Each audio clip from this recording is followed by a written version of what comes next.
Hey everyone, my name is Warren Leathem and I'm an animator here at Side Effects. And today I will be going over a walkthrough of the animation for the elephant clip that we showed in the Houdini 19 release video.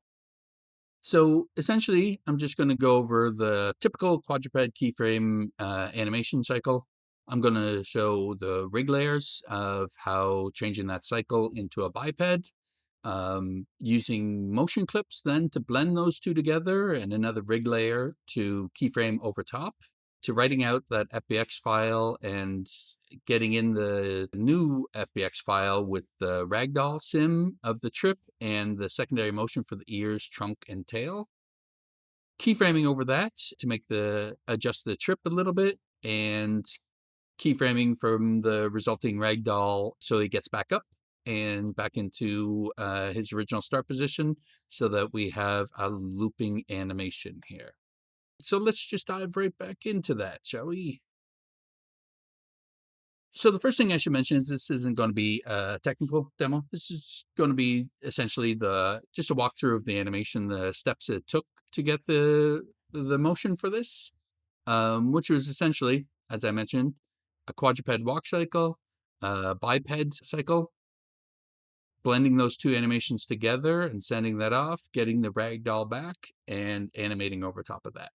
So let's jump into the quadruped cycle. So the first thing I'm going to do is it's a little bit dark. I like to work with it a little bit lighter. The texture's a little bit dark on these, so just so I can visualize a little bit better. I have the camera pinned, so I'll always have my camera view open. And I was asked to do a quadruped cycle, like I said, and then they were going to start working on the secondary and the ragdoll for it. So this is typical keyframe animation, just taking the controls, moving it, taking the controls, moving it, and making a cycle. Now, when I do a walk cycle, I never do it on the treadmill. I always do it walking through space. So to do that, essentially, I just use the main offset as a counter to the forward motion. So if I go into my dope sheet here, which is right next to the graph editor, and this is my translate Z, I just turn that off. So now you can see he's walking through space. If you watch it, he'll just keep on going forever, just for the cycle. I do this so that the stride length is correct and the feet will always be locked down. But again, that's will be too hard to animate throughout there and do all the things. So I put on the main offset just to counter that motion. And then now I have everything on the spot. So I can animate everything, make sure everything's all matching up and the cycle's all working. And then from there, it's like I said, it's straightforward, just keyframe. I think I have a 23 frame cycle. And if you want, I have my channel group set up here, but here's a quadruped cycle. Let me just delete this for a second.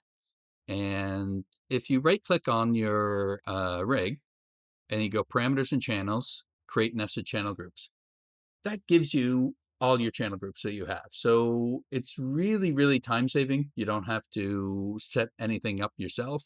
And if you look at it, it's just tied with the parameter. So main, body, legs, arms, main, body, legs, arms. It's got the exact same setup as here. And so what I would do is I would select this. And if I was keying through and I wanted to key everything on every control on the frame, you can just pin your channel groups, and every time I hit key, so here you can see there's no keys here. If I hit set my key, got key on every single thing here. So really handy. Make sure that if you're like me, I like to key everything on the frame, especially when I'm blocking. And then when you want to do the cycle on it, if you just select everything here and you have this little gear, click on that, and then you go to channel properties. And in here, this opens up, and this is where you can see I've cycled everything on here. You'll have the cycle offsets for the things that are moving through space. So if I want to change it, there's hold, cycle, extend, the usual things for doing the cycles. So essentially, that's all I did. I just selected everything, went in, changed to the cycle offset for the things that are moving through space. And you can see it here. There's all my cycle channels going on to infinity. again, this is pretty straightforward. There's nothing fancy here. I'm just animating. Yeah,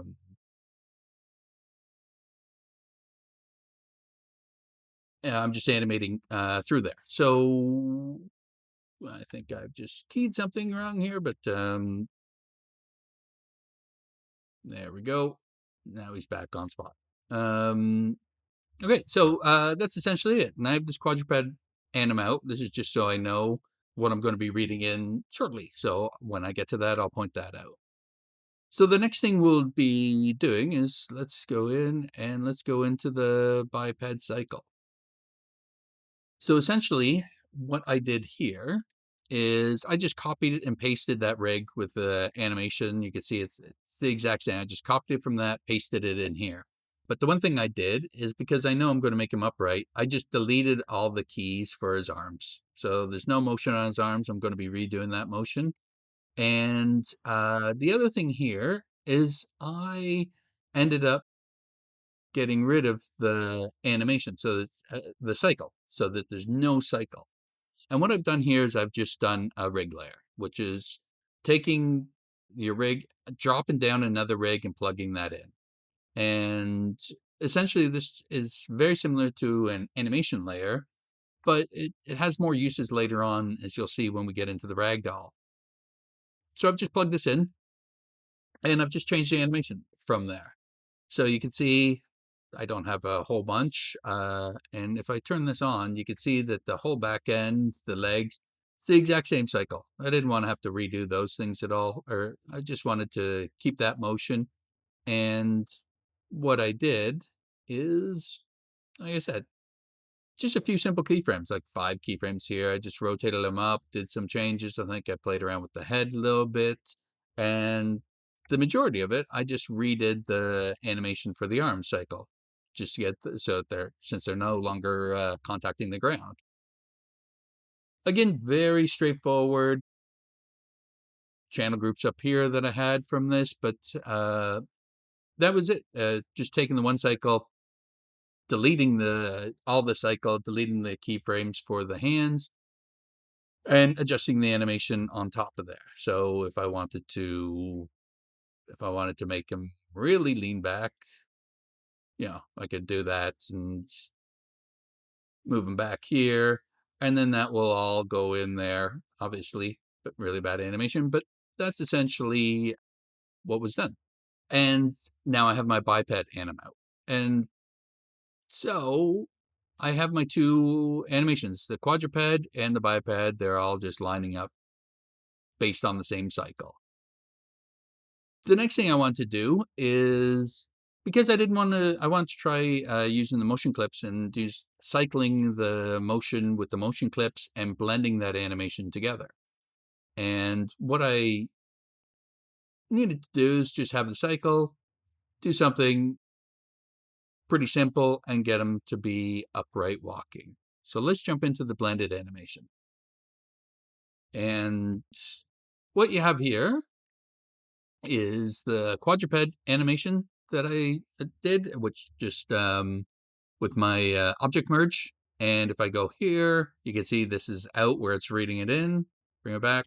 That's all it is. I'm just reading in the two clips. So you have the skeleton for the biped, and you have the skeleton for the quadruped.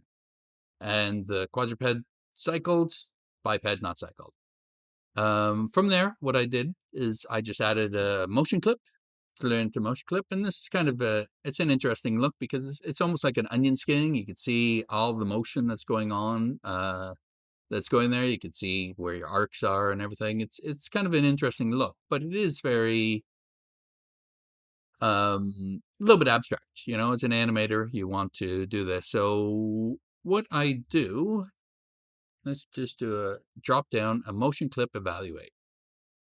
So if I just take that motion clip, plug it in here, you get it, and you just get that motion back. But now it's in a motion clip, so you could do other things with it. And what I've done here is done a motion clip cycle. Obviously a cycle, so it looks the exact same, but let's plug this in here. And now you could see I have the biped is now cycling. And what I've done is just cycled it 4 times. This is I had a 23 frame cycle, so obviously 22 frames so that it'll cycle properly. And 4 cycles after. So if I just go to my evaluate, you could see it is doing 4 cycles and then it stops. And again, this is all fine seeing the skeleton there. You can kind of see the motion, but again, you want to see it with deformation with the skin. So all I have here is just a default rig. I just put down a default rig here, and all I have to do is plug this in. So taking this, plug it into skeleton animated, and now I have my deformation.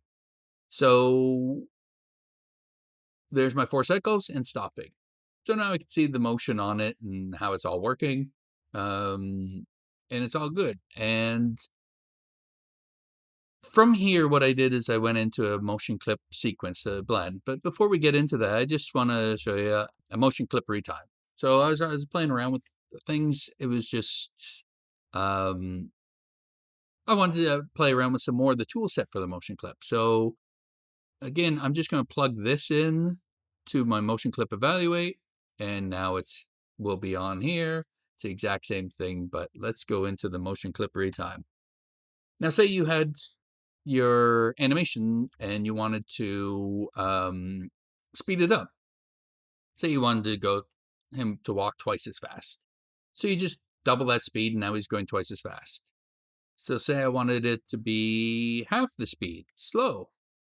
Now I can put it on slow and now he's walking slow. So a really simple way of changing your speed. And again, you could key this. So if I wanted to start him super slow, Alt and left click will set a key in there and say it like 20, say like frame 50. Let's do frame 50. Say I want him to be twice as fast. I can set the key in there.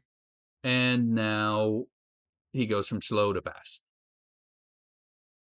So again, it's really, really handy to be able to change speeds, change the timing. You could be really subtle about it, like 0.95 if you just want to slightly do it. But you're not moving keys, you're not doing anything like that. And so you can get iterations really quickly, which is the great thing, because the more iterations you have, the better animation will always be, because you have more chances to take a look and analyze it and see where things could be better. So let me just delete these channels, put this back in, put it back on 1, and you do it here. So that's just a retime, but I didn't use a retime in this. I just went on. So let's go into the motion clip sequence. Again, I'm just going to plug this in right now just so you have a better visualization of what's going on from this. And what it is all I did was take the 2 clips, get the quadruped walk, and have a blend into the biped walk. So, the good thing is the legs will continue on. Didn't have to touch them at all. They're just got their same stride length because I based it all off on the same cycle. And for the motion clip sequence, if you look at the parameters that I have here, what I've done is the sequence locomotion. I'm just shifting the second clip. So I have the 2 clips. This is the quadruped coming in and the biped coming in. And I'm just shifting the biped over. And when I go into the blend, I'm just overlapping them and having a 20 frame blend between them. And I'm just leaving, I think this is default, but ease in and ease out. So that's how it's blending. So it's easing in and easing out of the clips. So what you end up with is, like I said here, and you can see it's about frame 70. Then it starts blending over to frame 90 when he's upright. So it's the 20 frame, that's the 20 frame blend there. But as you can see, if you look at it, it's pretty mechanical. Like this arm just kind of floats up into space as if it's doing it. So it's a little bit linear, just going straight up. So what do I want to do from there? So the easiest thing for me to do is to animate it, since I like to animate. And we could just, what I did here is the exact same thing. I had a rig and I plugged this in, but this is where I have my animation on the rig. And you can see I don't have a whole lot of animation in here. what it is just blending where that blend kind of is happening. I'm just doing a few animations. So I'm just tucking the head in. I'm keeping this arm down. So it's a more of like push up, a little anticipation of up and down and going into it just to get something that feels a little bit more organic. So you have that motion and then he's up as opposed to, and you can see the difference. So this is my animated one and the template is the original one, and then it just blends right in. So you can see the differences between where this arm is, the head and everything. Um, Very simple, doing it over there. So it's blending something together, but not having to play around with it too much to try and get something, because you could just plug a rig in and start animating from there. And so that was essentially it for the button. So again, I took the quadruped walk that I had the biped walk, did a simple blend between them and keyed over top of it with a rig layer. And this is what I gave out after, which was for the ragdoll and the secondary motion step. And you can see for all my animation here, like I said, there's no ear, trunk, or tail animation because that was all going to be taken care of by the secondary motion. And so, yeah, so all it was an FBX file that I wrote out, which is essentially this. Just the motion on the joints going through, and you can see it just stops there, and sent that out. So let's go into what I got back from there, and the animating on top of the ragdoll. So this is the ragdoll. Turn that on, and we can go here. So just take that off. This is the ragdoll motion in. So you can see, again, the FBX. Now we have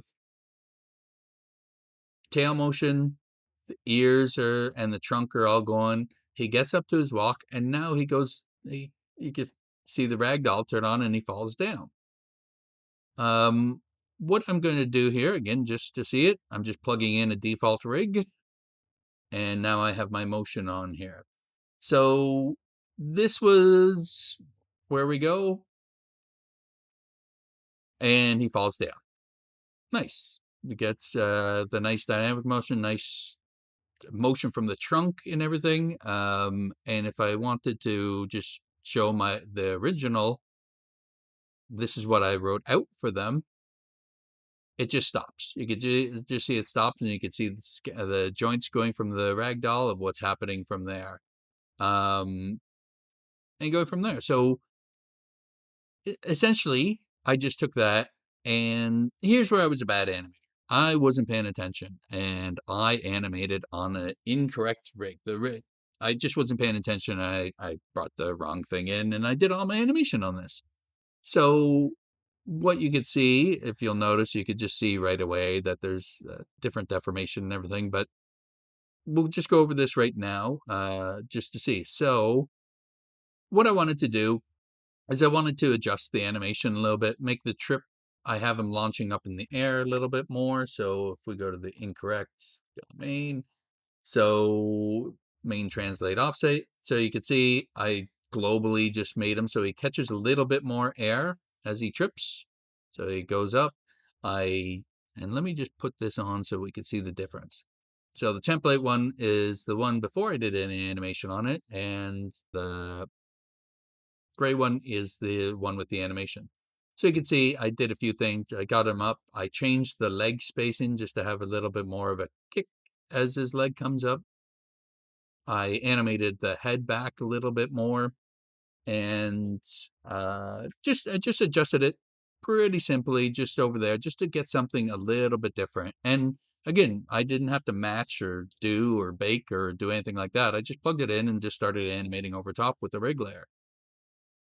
And then the other thing that happened is that once the ragdoll stopped, we wanted to get up. So again, I just kept on animating. So I just took it from there, moved the hand back, and just had him get back up.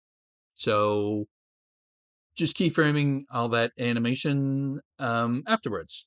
again, like I said, no matching, no nothing, just plugging in and animating right after, which is great because you're not worried about how things are lining up or anything. You're just keyframing from that motion. So it's really good and really helpful. However, because I was bad and I animated on the incorrect rig, I was almost done, and writing it out because it was there was fine because now it's just on the joints. So the FBX all worked fine. But if I wanted to go in and I needed to change things or there was a retake or I needed to do something to adjust it, because I screwed up, I, this is all on me. Um, but I didn't want to redo all the animation. I didn't want to have to go back in and put the new rig on, and I'd be here and like have to start again from there. So all I needed to do was just take this and plug this into the new rig. So this is the correct, and now you can see I have all my controls all on, and I can just adjust anything from here. I animated everything on a bad rig, and this is not a workflow you want to do. You want to animate on the right rig, but this kind of saved me a little bit from having to redo anything by just being able to. And now, if I needed to redo any animation, if I wanted to make this go up, I could just again set a key there, set a key there. If I wanted to make him go up higher in space, set a key there, and now he can. Now that motion's all in there. If I wanted to set a key there, set a key there. Again, this is not really paying attention to what's going on. Key the in and outs, and then if I wanted to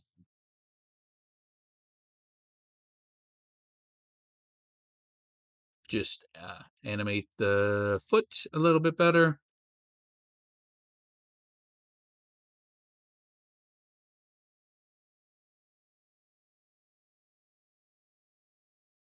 And now I have everything and I could just zero these out. I know exactly that it's going to be in the exact spot that I want it to be. So you can just change the animation quickly. Everything all works from there.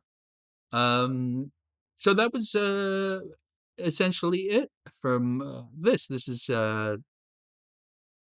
now my animation straight over top of simulation that's there without having to do anything special, but just plugging in something, animating, preferably on the correct rig, not the incorrect rig that I did, but then still being able to get out of it if it's the last by putting it in. And so let me just get rid of all this. Again, this is the handy thing, my default rig here. If I right click, parameters and channels, create nested channel groups, default rig, there's all my keys, and I can just blow these away because I didn't like that motion that was on there. Um,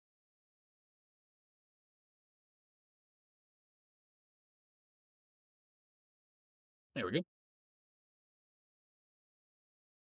So that's the essential motion for it with him getting up. Oh, there's a few little things I missed here. Just key all these to 0. That's what happens when you're not paying attention when you're keying and doing animation quickly. But yeah, there we go. So now what we wanted to do was have this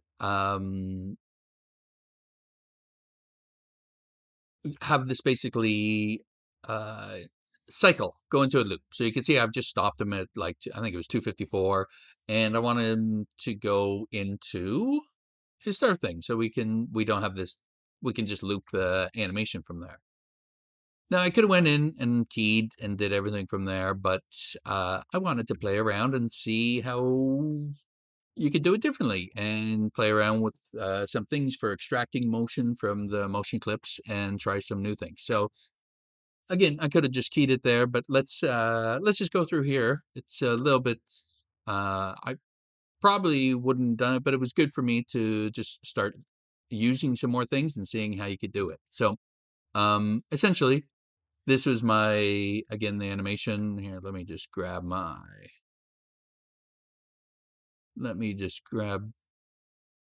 put down a new a new rig for the elephant. And then just let me put in my little...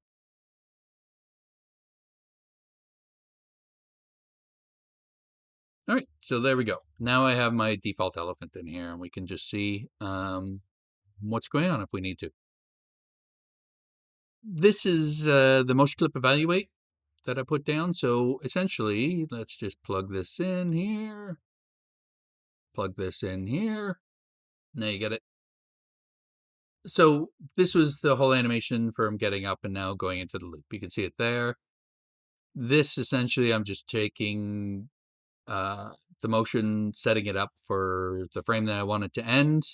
I'm just taking the original quad cycle here, just so I can get the front part. So this is my first with the cycled animation here. And in here, I'm essentially getting the whole motion and then just sliding him back. So it's essentially just taking the motion and then just blending him, sliding him back into his start position so that the loop will work. But obviously I want to animate from there. And so what I wanted to do is try extracting things. So if you look here, this is just me holding the very last frame that I want to get to. This is me extracting the legs. And if you can see, it's just the joint group that I have in here and the frame range that I want to extract them from. And you can see the motion here of the legs sliding back. And then now I'm just holding the legs. I'm just essentially, they're not moving at all anymore. So they're not sliding back. And then I'm adding the legs back in. Motion clip evaluate. And let me just plug this in here. So,